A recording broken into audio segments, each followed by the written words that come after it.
৮০,০০০ টাকা দিয়ে আজকে এমন একটা ল্যাপটপ দেখাবো যেটা দিয়ে আপনি আপনার online classes, presentation, video editing, games, accounting software এবং অফিসের সকল কাজ করতে পারবেন খুব সহজে। আর সেটা হলো এইচপির ল্যাপটপ 15 FD0154WM, যেটাতে প্রসেসর হিসেবে থাকতেছে কোর আলট্রা 5 এর 125 এইচ সিরিজের একটা প্রসেসর, 14 কোর 18 থ্রেড এবং 18 MB ক্যাশের একটা হাই পারফর্মিং প্রসেসর, 5600 স্পিডের DDR5 এর 8 GB র্যাম পাচ্ছেন এবং 512 GB NVMe Zen 4 এর SSD পাচ্ছেন, যেটার দুটোই আপনি চাইলে আপগ্রেড করতে পারেন।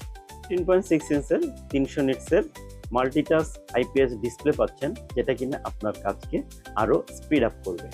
দেরি না করে চলে আসুন আমাদের স্মার্ট বাই ল্যাপটপসের ব্র্যান্ড নিউ সিল্ড এইচপি ল্যাপটপগুলো কালেকশন করতে। আমাদের লোকেশন কিন্তু বসুন্ধরা সিটিতে, level 6, block D, shop number 10। তো কবে দেখা হচ্ছে আপনার সঙ্গে?